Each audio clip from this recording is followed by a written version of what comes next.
In 2015, Martin van Breda, 54 years old, and his family, wife Teresa, 55 years old, and their children, Rudy, 22 years old, Henry, 20 years old, and Marley, 16 years old, lived in Stellenbosch, South Africa. According to reports, Martin owned the Australian division of the global real estate company Engel & Volkers and served as a director of at least 25 other businesses. He created a private school in Pretoria and established a business that locates and retrieves stolen automobiles. In 2012, Van Breda's paid 2.2 million Australian dollars for a home in Buderim, Queensland. At one point, they also resided in Melbourne. The family returned to South Africa in January 2014 after residing in Australia. Because of Martin's job, they made the decision to return, and Teresa also wanted to be near her family. Henry and Rudy stayed in Australia a little longer because they were both university students, but Marley traveled with her parents. Their residence in South Africa was situated within the Desai Golf Estate, an exquisite property featuring a globally renowned golf course, vineyards and a restaurant exuding an air of opulence. The Van Breda Estates boasts an estimated value of approximately $17 million. On the morning of January 27, 2015, Henri van Breda made an unsuccessful attempt to contact his girlfriend at 4:42 a.m., receiving no response. Subsequently, he resorted to browsing the internet for emergency contact numbers. It wasn't until nearly 3 hours later that he eventually dialed emergency services. This is the 911 call he made that day. 107, what is your emergency? I need an ambulance. Lots of You need an ambulance? Yes, please. What's your name, sir? Henri van Breda. Henry. What's the Yes. contact number you're phoning from? My home phone number, but I'm not sure what the home phone number is. My cell phone. We're at 12 Husker Street, please. What is this number that you're phoning from? Is there someone else that can speak if you're not able to? No, Who else is in the house? there's no one else. I Everyone need else the is... contact number, please. Yeah, okay. 021 021 8800 8800 493. 493. And you need the ambulance to go to what? Number 12 Husker Street. Hoskes. Husker. G-O-S. G-O-S-K-E. What area is this? It's in Stellenbosch, and it's in the Zolta estate. Number 12 Hoskes Street in Yes. Stellenbosch. Yes. I'm not picking it up for Stellenbosch.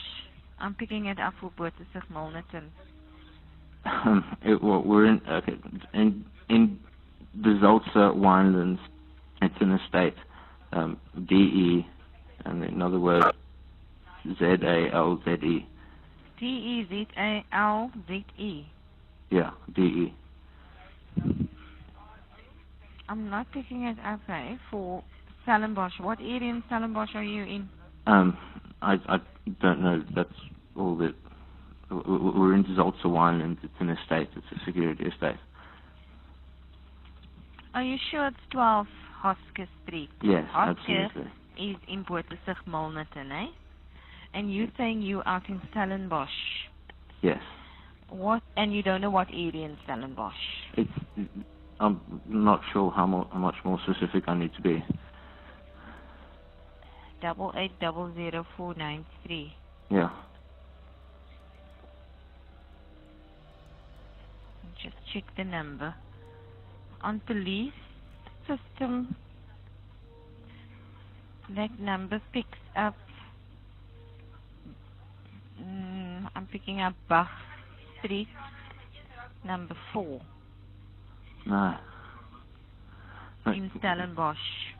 Yeah. Can you please just send an ambulance or more than one ambulance to the Zolta winelands in Stellenbosch? The Zolta. Yeah. Can you find that, please? The Zolta. Sir, they're going to ask you the same thing that I'm asking you, because you're giving me two different addresses.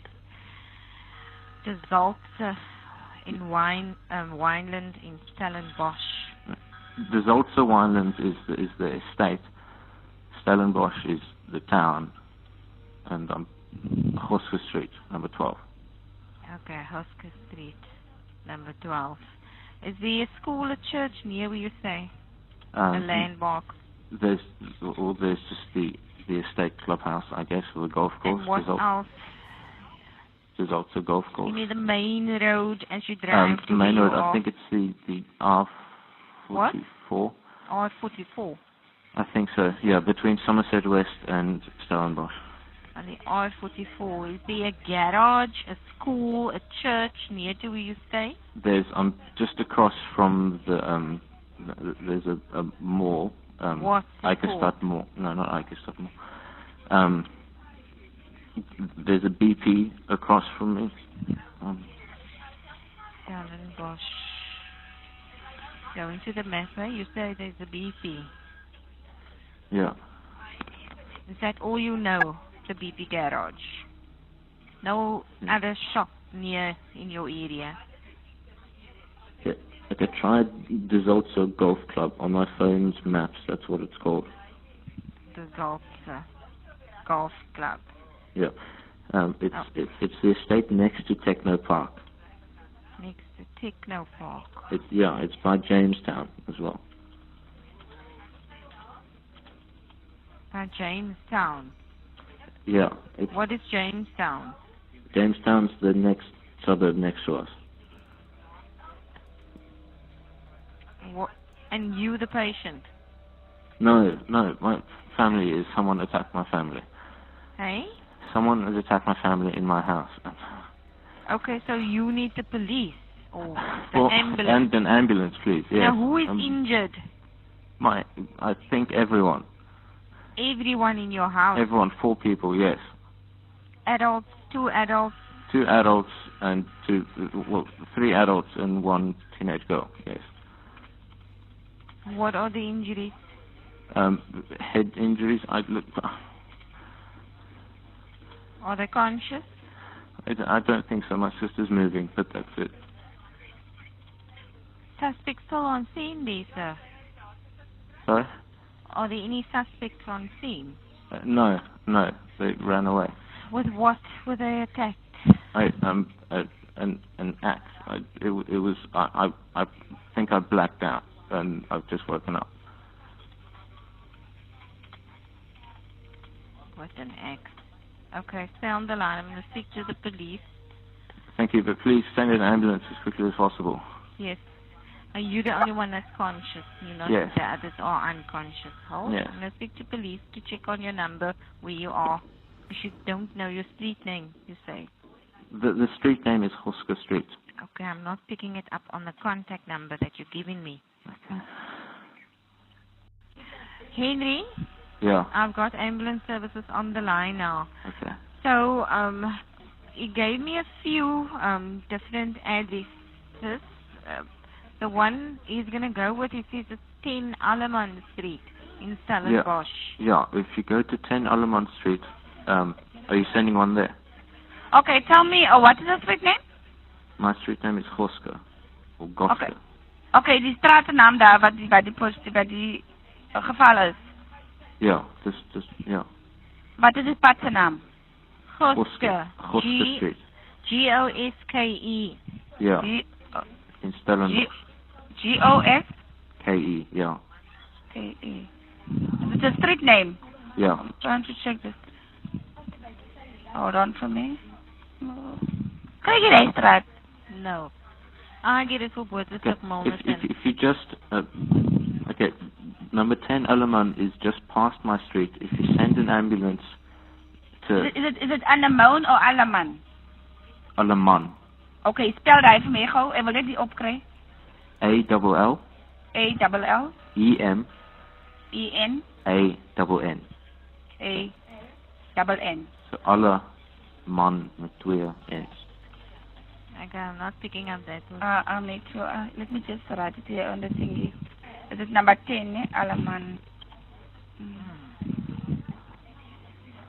Do you get any Alleman Street? No. Because if you send someone there, then I can meet them in the road. Alleman Street. Not Alleman, it's Alleman. Yeah. Is it which area in Stellenbosch is it? It's in Desai Wat is Gulf Estate. Zaltse?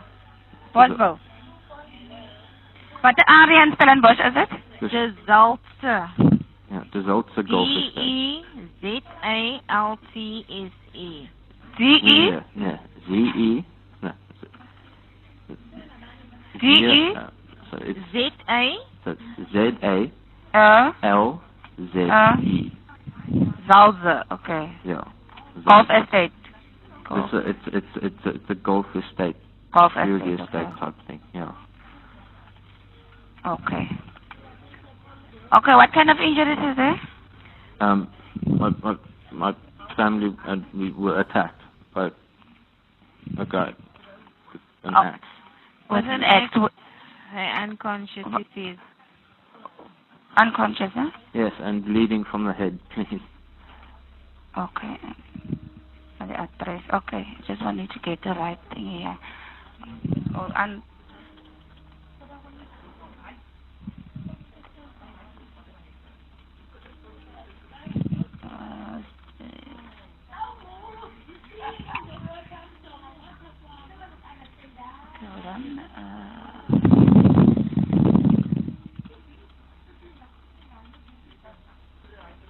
Okay, to see your reference number is 0312. 0312.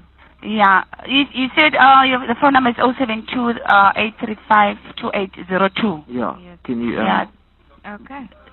yeah. So it says number 10 Alaman Street, Zalze Golf Estate in Stellenbosch. Yeah. Yeah. Oh, okay, thank you. So we'll send it. You just keep your phone open in case you get lost.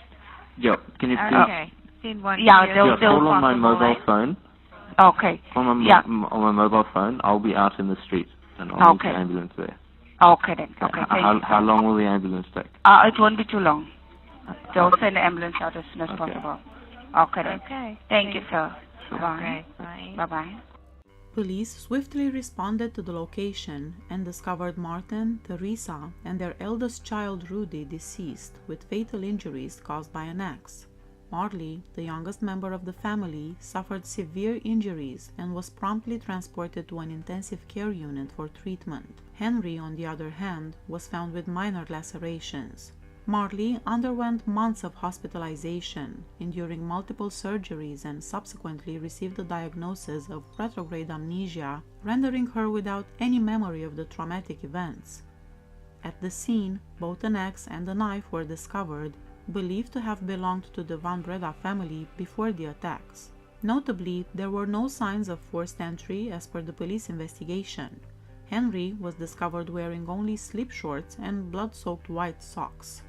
Initial arrests were not made in the case.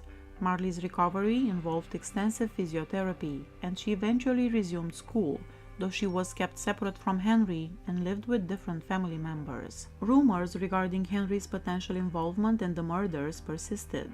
Despite his continuous claims of innocence, local news outlets reported on his alleged substance addiction. The Sunday Times published an article suggesting that the police were exploring potential motives, with a theory that Henry's allowance might have been discontinued by Teresa and Martin. The Times tracked down an individual who claimed to be Henry's drug dealer and identified him from a photograph, alleging that he had been a regular customer. It was reported that Henry spent time in an upscale drug rehabilitation center in Cape Town. Additionally, police established that the blood on Henry's clothing matched the DNA of his brother and parents. In June 2016, the police contacted Henry's lawyer in a courteous manner to inform her of his impending arrest, advising him to surrender. Henry complied and turned himself in on June 13. On June 14, Henry made an appearance at the Stellenbosch Magistrate Court, facing 3 charges of murder, 1 count of attempted murder, and 1 charge of obstructing justice. Bail was granted at approximately $6.5K, which appeared remarkably low, and Henry was released with the stipulation that he regularly report to his local police station and remain within the designated area. In September 2016, a pre-trial hearing took place at the Western Cape High Court, but the case was postponed to November as State Prosecutor Susan Galloway sought additional time to secure outstanding computer and DNA evidence. Subsequently, on September 6, 2016, both Henri and his girlfriend, Danielle Jans van Rensburg, were apprehended by Tableview police on charges of cannabis possession. They were each granted bail, and Danielle's bail was somewhat amusing, just $13. The drug possession case was scheduled for a hearing on October 12 at the Cape Town Magistrate Court, but was delayed due to pending documentation. Henri's trial for the alleged murder of his family started on April 4, 2017. He entered a plea of not guilty. Throughout the trial, he recounted to the court that his family had been subjected to an attack by an individual wielding an axe, described as a tall black man donned in dark attire, gloves, and a balaclava-type mask, while his family was asleep upstairs in their home. According to Henri's account, he shouted for help, which woke his father, leading him to rush into their room. Soon, Teresa and Marley joined them. He claims that all of them were brutally assaulted, while he remained frozen with fear, merely a spectator. Henri reported that he subsequently engaged in a struggle with the intruder, who callously wielded an axe while laughing. He claimed that he somehow managed to disarm the intruder, at which point he produced a knife, stabbed him, and then made a hasty exit from the scene, still chuckling. A paramedic who responded to the scene offered his account, noting that blood flowed down the stairs like a cascade. Further details revealed that Martin and Teresa were discovered in a pool of blood on the first floor of their mansion, with Rudy's body found near Marley, who was fighting for her life. During the trial, Martin's brother Cornelius also testified. When asked about potential motives for the family's murder, he stated none. He emphasized that they were a tightly knit family with no known adversaries. Prosecutor Susan Galloway requested Henri to reenact the alleged attack that he claimed to have witnessed, and he complied with her request. Henri displayed a highly synchronized demonstration of the arm movements, hand gestures, and weapon handling, suggesting that he had either practiced these actions extensively or was intimately familiar with the actual crimes themselves. The defense capitalized on the elevated crime rate in South Africa, making the intruder theory appear somewhat credible. South Africa ranks as the third most crime-prone country globally, trailing only behind Venezuela and Papua New Guinea. Conversely, the prosecution contended that Henri had self-inflicted all of his injuries. They also highlighted inconsistencies in Henri's account. Why would a potential intruder, presumably seeking to rob the house, choose to engage in a violent spree upstairs while ignoring valuable items downstairs? The estate where the family resided was renowned for being one of the safest locations in South Africa, boasting motion detectors and alarm system, round-the-clock guard patrols, access-controlled gates, and an electric fence. He was unable to provide a plausible explanation for the absence of any signs of forced entry or how he managed to escape with relatively minor injuries. The forensic pathologist examined Henri's injuries and stated they were all very superficial, barely breaking the skin. She noted that they displayed a uniform and similar nature, which was unexpected given the context of a life-and-death struggle where one might anticipate bruises on the forearms and upper arms from pulling and pushing. Expert analysis revealed that a single individual had attacked all the victims. The prosecution also contended that Henri delayed seeking help for hours in an attempt to ensure his family bled to death. Henri's defense, on the other hand, argued that he had collapsed after witnessing his family's attack and remained unconscious for an extended period. Neighbors who resided near the Van Breda family mentioned hearing a loud argument on the night of the assaults. Henri's legal team asserted that these sounds were actually from a movie. Henri also discussed his family's dynamics, portraying them as a normal family, with typical disagreements. In cases where there were disputes between the children and their parents, it usually involved Marley, who was described as growing and rebelling. However, individuals close to the family believed Henri was the family's black sheep. Rudy and Marley excelled in their studies, while Henri dropped out and lacked a clear life direction. When he returned to South Africa from Australia in 2014, he referred to it as a gap year, leading to arguments that he had no concrete life plan. The court also delved into the family's injuries, as reported by BBC.com. Marley exhibited the most resistance among the victims. Unlike her mother and brother, who had minor defensive wounds suggesting they might have been asleep before the attack, Marley likely noticed Van Breda approaching and attempted to defend herself. Her father Martin had deep wounds on his back, indicating that he may have used his own body to shield Rudy from his axe-wielding brother, possibly thinking that his son wouldn't harm him, though he did. The trial spanned 67 days. On May 21, 2018, the court found Henri guilty on 3 counts of murder, 1 count of attempted murder, and obstructing the course of justice. He was immediately incarcerated rather than temporarily released until sentencing due to societal interests, and was transferred to Portsmouth Prison's hospital section, where he received treatment for epilepsy and depression following the murders.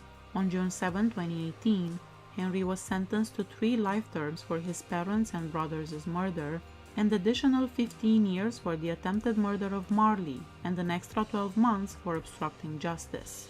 He was relocated to the Drakenstein Correctional Center to serve his sentence. This prison is renowned for being the place where Nelson Mandela spent the final part of his imprisonment for his anti-apartheid activism. Henri made an attempt to appeal his conviction in November 2018.